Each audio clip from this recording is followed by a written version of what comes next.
up, y'all? It's me, Erica, and we are down here.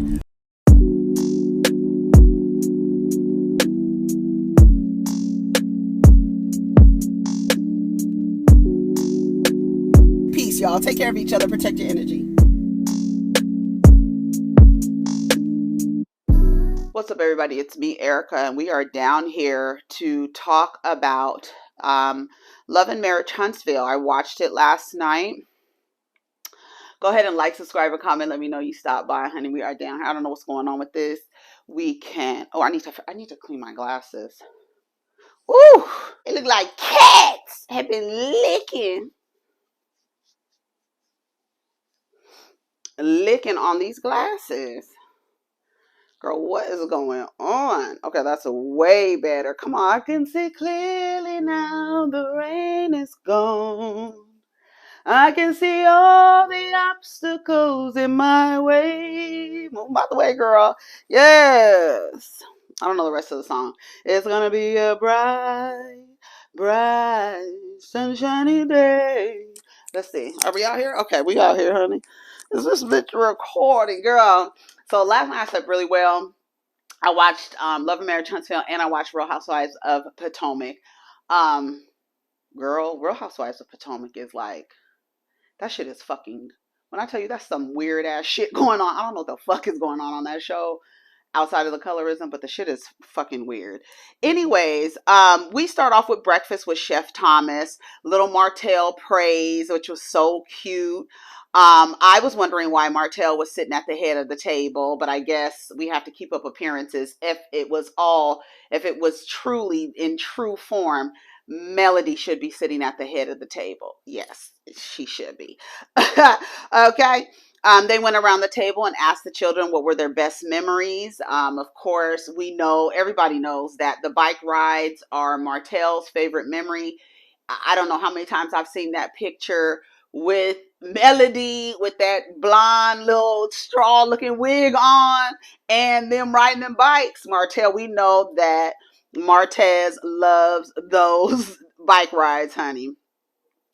Girl, at one point he lets Melody know that he invited Tisha and Dolphin Lips down there because they are just in, I forgot what city he said they were in. Not Coral Gables. I don't know where he said.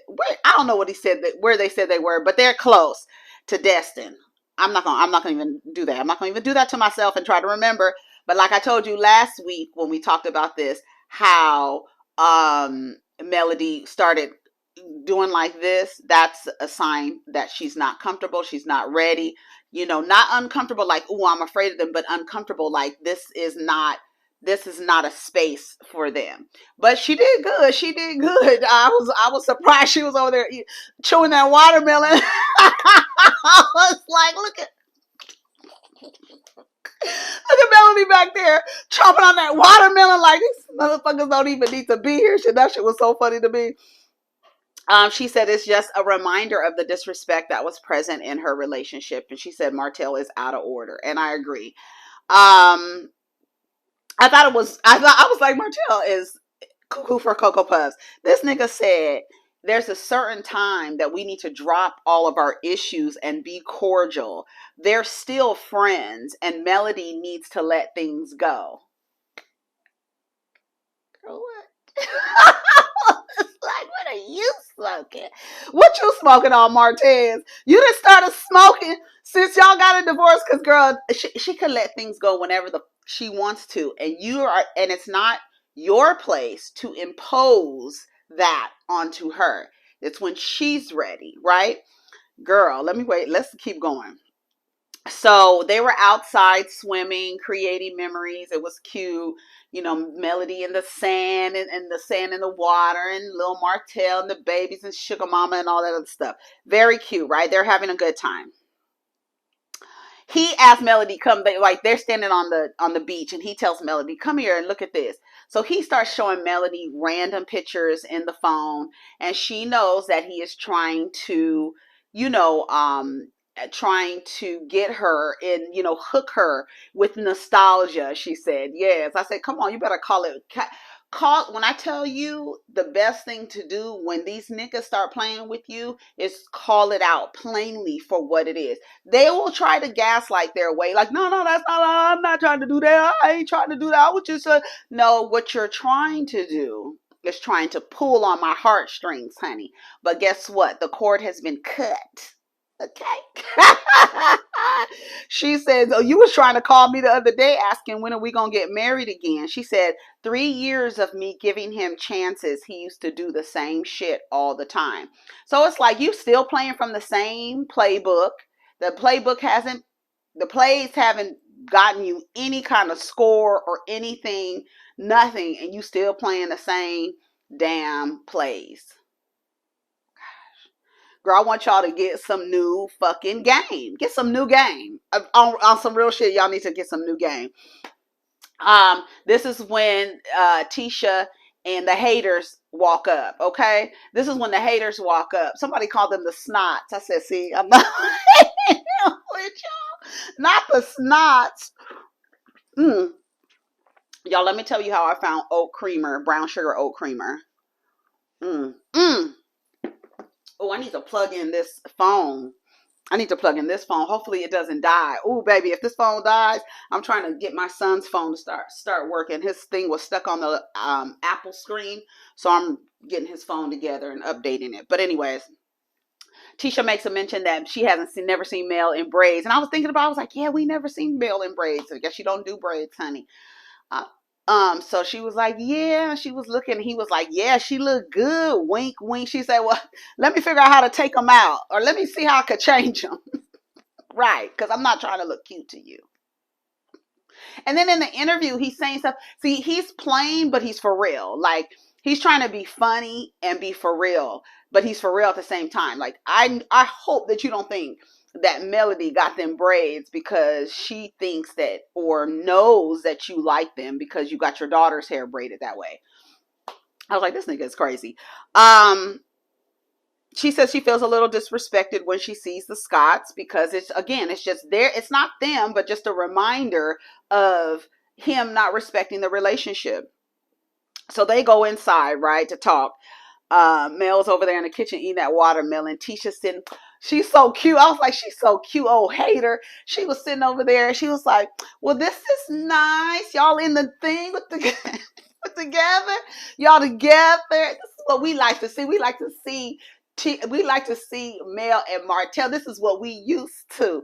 She was like, that's good. Y'all can still come together for the kids.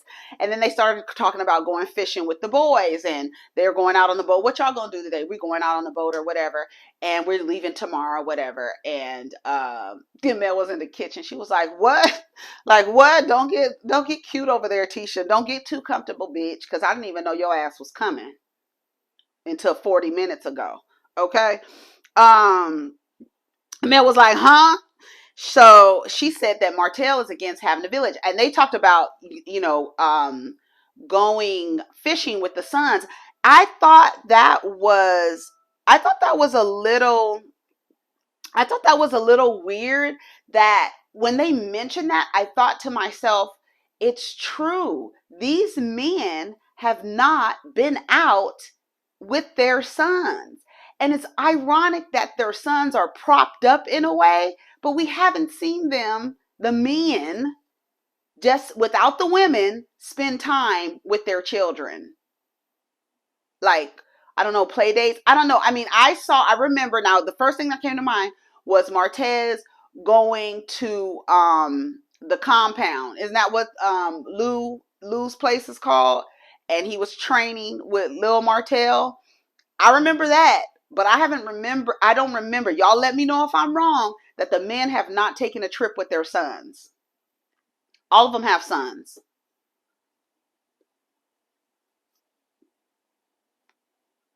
What's that? Okay, I was just curious. So just the two of you go-getters want it now.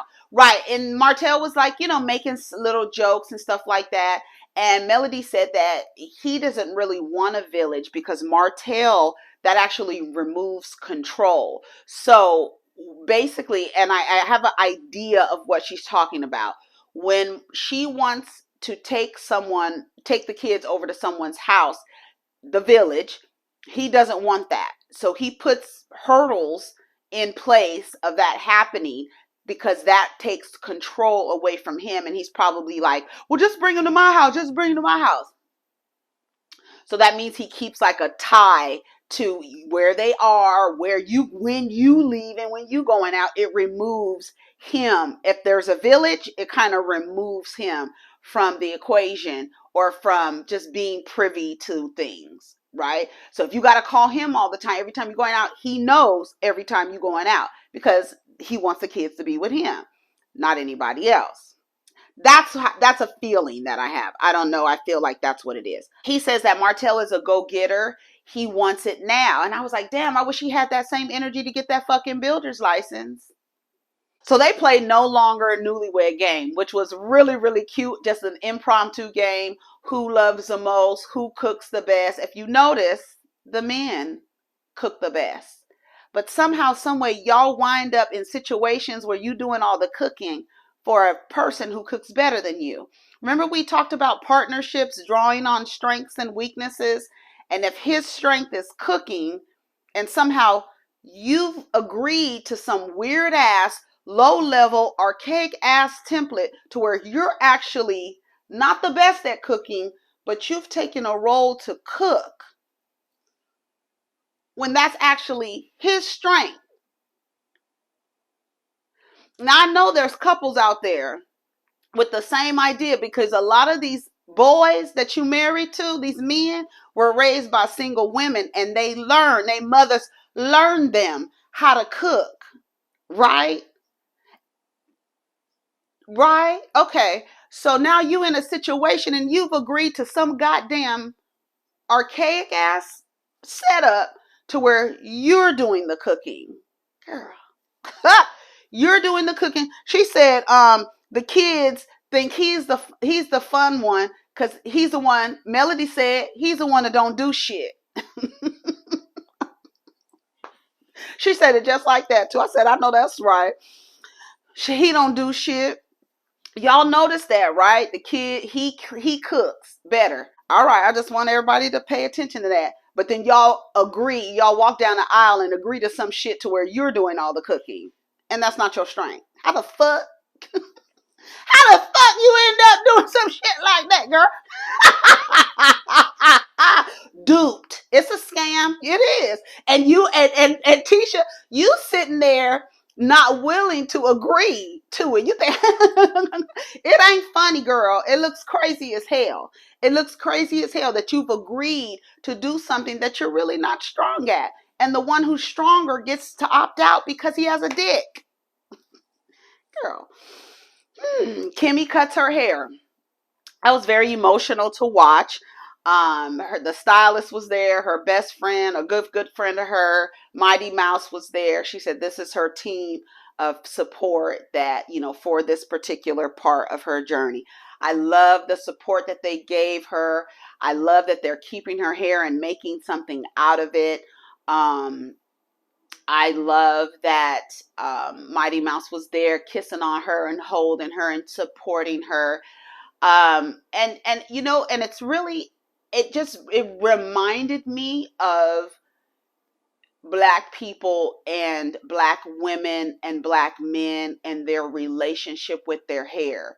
And this idea that the woman is so attached to her hair, a lot of that comes from culture, right? The relationship that we have with the hair is so important, but it's important for men too. And men know how important it is. That's why out in these digital spaces, all they talk about is your hair because they know how important. They are aware. They was raised with mothers and women, and they saw their women, and the women change their hair and change their color and change the style. They know. So when they get into these spaces and talk about your hair, they know exactly what they're doing. And I thought about him just kissing her and holding her and knowing and just asking. He kept asking her, "Are you okay? Are you okay?" And I thought it was really good that he didn't try to fix the situation and just allowed it to just kind of like play out. I thought that was good. I thought that was a good scene. I was really proud of everyone. When the stylist was like, don't do that, don't do that, because people don't want to cry, they want to cry, and just holding Kimmy, he shaped up the back of her head, and then we got to hear a story about how they met. She thought he was cute, saw him on Facebook, found out he cut hair, and then Jalen was over there. Last night I was like, Jalen, Jabari, Jabuki went over there. You know who Jabuki is. Remember when Tony Childs never got what's her name's Maya's son's name right? His name was Jabari, but she called him Jumanji, Jabuki. Everything was not his name. But she took Jalen over there to get his hair cut, and he said he didn't know he was being interviewed. I thought that was a cute story into how they kind of met or came cross paths or whatever. So it was good. He was giving her kisses or whatever. So I haven't seen Kimmy's hair out of short or whatever. I haven't seen. I don't follow Kimmy on any things, and she probably just puts a wig on. But I love that she cut her hair, and they're gonna make. I don't know what they're gonna make out of her hair. If they're gonna give it away, or they're gonna make something for her. I think her best friend said it. I think they're gonna make it for her. She said, "This is just part of your journey." I love that she said that to her. This is just part of your story, she told her. And it's just, your hair is going to grow back. It's going to grow back. And I felt like it was cool. I think a lot of people do that because that's something you have control over. Like, let me go ahead and cut my hair now. So when it does start falling out from this treatment, then I know that I have control over that. But yeah, so shout out to Kimmy. Sending support to her always, always, always. So Marshawn and Martez go upstairs to play pool, right?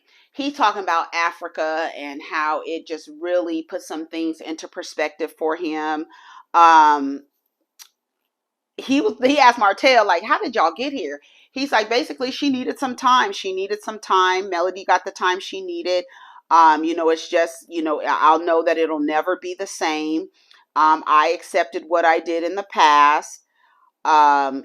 She checked out. I kept pointing at her, and I never asked her why. And I don't know, because everybody, all the reviews, that's what we kept saying. He's not asking her, why won't you do this? Why did you stop doing this? Instead of saying, well, you ain't giving it to me, I'm gonna go get it from someone else. Instead of talking about it, right? And then Marshawn was like, well, maybe like the sex thing, you can like get, you're not going to have as much sex. You need to accept that you're not going to have as much sex as you go through your relationship. He says Marshawn said that he believes that Martez would do it differently. And that he has never been denied ass before, but I feel it would make someone act crazy. The fact that you believe that not being able to have access to pussy will make you quote unquote crazy is a problem. And it's on such a low vibration that it's not even attractive. Like, that shouldn't have even came out of your mouth. It doesn't sound smart at all. It sounds like some savage, primal, I'll go crazy if I can't stick my dick in a pussy. Like, girl, that shit sounds crazy to me. It doesn't sound like someone with self-control. It doesn't sound like someone with pride in themselves. It sounds like someone who has been tainted by his socialization to where he can't control himself and honor commitments, because he has been programmed that I need a pussy. I need to stick this dick in something. It's whack. And you destroyed your whole empire because of that low level, primal, savage thinking. And that's just what it is. It's not a testament of manhood. You look like animals. You look like uncontrolled animals, beast in captivity. Yeah, alpha males is what they call them. Wolves in captivity, alpha males. Yeah, that's what y'all are. Mel and Tisha, what made you invite him? She said, I had to be mentally and emotionally strong enough. She said, yeah, that's a good place to be. Yeah, take a picture. So when it's time for you to do it, you have somebody to model it after, right? I think a lot of us have been on saying that she might have still stayed with this person had this not been here, had we not been here, right? This village, it's a broader village now. These small villages, some of the women will encourage you to stay in some shit like that. Why you didn't go talk to the older women? Who will tell you, girl, you better stay with that man, honey. He's fine. He got a little muscle, got a head on his shoulder. He take care of his kids, girl. You better stay with that man. Ain't no other man gonna want you with 4 kids, girl. Because there will be in your village, yeah. The same village you asking to help raise your kids will be women in that village encouraging you to stay in that fucked up situation. You know I'm telling the truth. So Tisha, while you over there with your oatmeal pie face looking all cute and stuff, take a picture of what you see in Melody, because you might need to refer to it later, girl. Shit. I don't sit around wishing. I'm not sitting around wishing. I'm very secure in my decision. What steps did you take? Did you hear her? Asking her, what did you do to get to this place? Because, girl, I need that too. Because I have a woman in my ear. Yeah, the woman that tried to beat you up 3 weeks ago. I have a woman in my ear. While she acts like she don't put up with no man shit, she's in her daughter's ear telling her, ain't no man gonna want you, girl, with all them damn kids. Stay with him as long as you can. Yes. Tisha, she says, Melody says she had to spend time with herself to feel those emotions, to acknowledge the emotions, to feel the emotions, to allow them to go through. Yes. That's the piece that Tisha said, that's the piece that she's looking for. I hope that Melody finds the piece that she's looking for. She's portraying what she wants you to see. But she's so good at portraying what she wants you to see that she believes it herself. I said, oh, look at the hater. Bitch, look at the hater.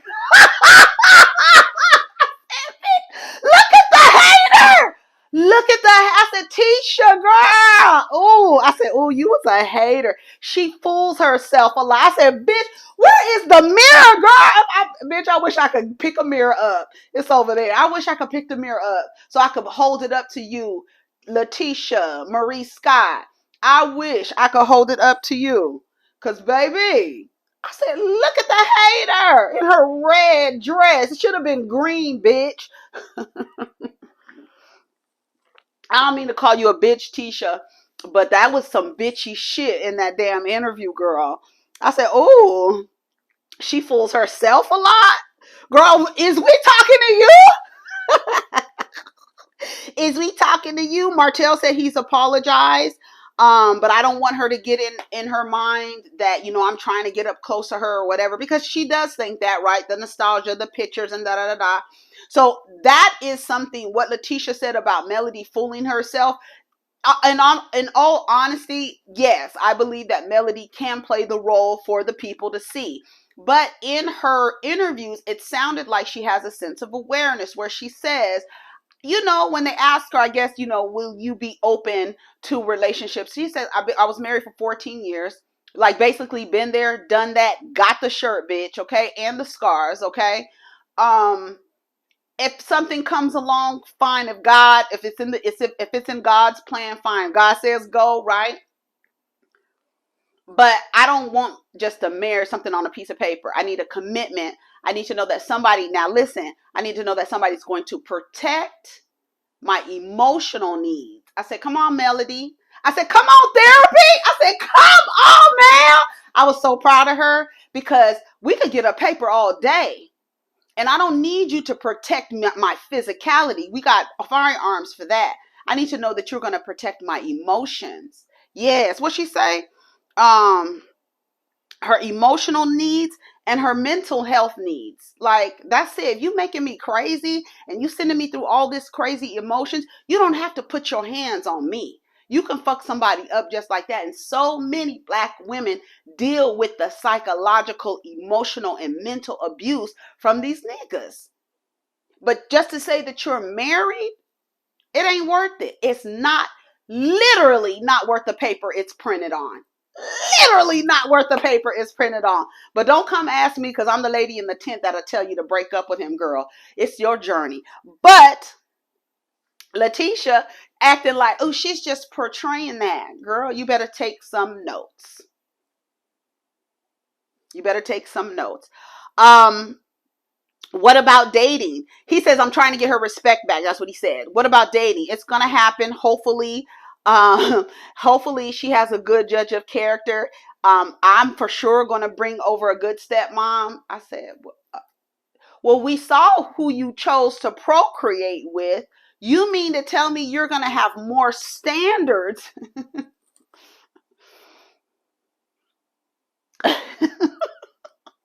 These niggas just be saying anything. I said, okay, because we already saw who you chose. We saw who you chose. Yeah. It's nothing like seeing an ex move on and be happy. It allows you to self-reflect. You running around acting like she can't find nobody but me, nobody like me. And I thought about that when Dolphin Face said that with his beard and turtleneck, honey. All he needs is a pipe, honey. But I listened to him when he said that, and it's true. But when you think about it, you're not going to find someone better than me. But I'm leaving you because you're terrorizing me. So anybody literally is better than what she's experiencing now. The amount of disrespect. And then on top of what he did, he want to add some shit like you was doing something, like you wasn't doing your thing, playing on that low socialization of, oh, the woman isn't doing what she's supposed to be doing, and that's why Martell dipped out. That bullshit, right? So you bought into all of that shit, but now you want to think that, oh, she ain't gonna find somebody better than me. Look at you. You ain't better than nothing. You're whack, actually. And if a woman had a clue, if these men are so goddamn good and they are, need to be next to you in order for you to feel valuable. If she got rid of a good man, Savannah, why would she get rid of a good man? But you think your presence is going to make him different because you got the magic pussy, right? Oh, you could cook, even though he's the better cook. You could cook. All that dumb shit y'all be falling for, girl. They will find someone else. We have to overcome this. Hopefully the kids will know that we overcame this and put them first. They want to see us genuinely happy. What do I always say? The children would rather see their parents apart and happy than together and miserable. And there's thousands of children, adult children, who will tell you, we wished our parents would have got a divorce. We were so tired of their shit. But we had to stay in a kid's place and endure and get scarred up because they were staying for us. Girl. Anyways, Tisha and Mel, after the marriage, I had to spend time with myself. If I get with another man and he want a kid, we're gonna have a contract. I want an AM nanny, a PM nanny. But she says if marriage is not something that she's looking to do, she has dated after Martell, but she's not worried about being married because a lot of these marriages don't mean shit. And she knows, you know why? Because she was doing it.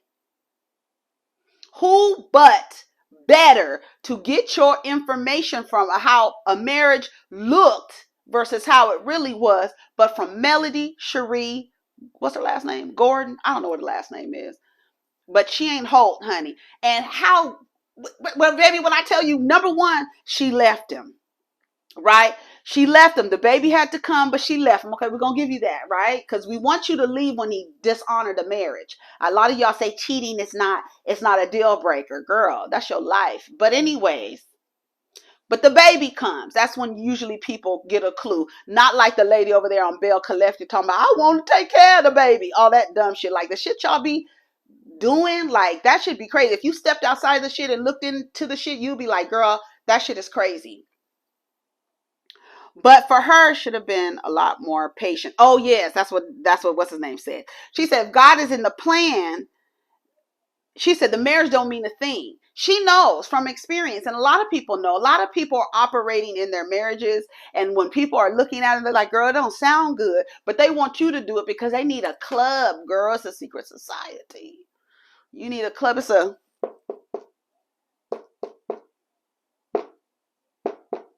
that's the SOS. I think that's the SOS. Girl, I need help. Yeah, I got married, you got scammed and duped. And now you in there cooking, knowing good and goddamn well he's the better cook. So she said the marriage don't mean shit if I don't have a commitment of somebody who's going to protect my mental and emotional needs. There you go. There you go. She didn't even say somebody with a big dick. Martell said he should have been more patient. He gets emotional and he gets up. He says, you know what? I'm about to break down because I realized I was fucked up to church somebody. And shout out to Melody for inviting him on that trip to remind him, this is what you fucked up, bro. This is what you fucked up. Shout out to the Scorpio for getting the last sting. Anyways, y'all, take care of each other. Protect your energy. Let me know what you thought of the episode. Girl, Martell with the pictures and stuff. You'll be all right. You learned your lessons. This is just your story, honey. This is just a chapter in your story. Go get your builder's license. Practice self-discipline and restraint and control. And if you're going to make a commitment to somebody else, keep the promise. Honor your commitment.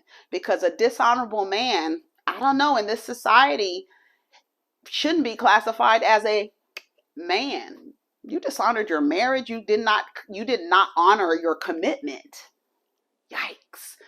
But the next woman, she thinks that you're going to do it with her. What's changed about you? Nothing. Nothing has changed about me, honey. I'm who I am. You think you could fix me? Yes, I'm a nurturer. My love, I heal with my love. Anyways, y'all, I'll leave y'all alone. Take care of each other. Protect your energy. Peace.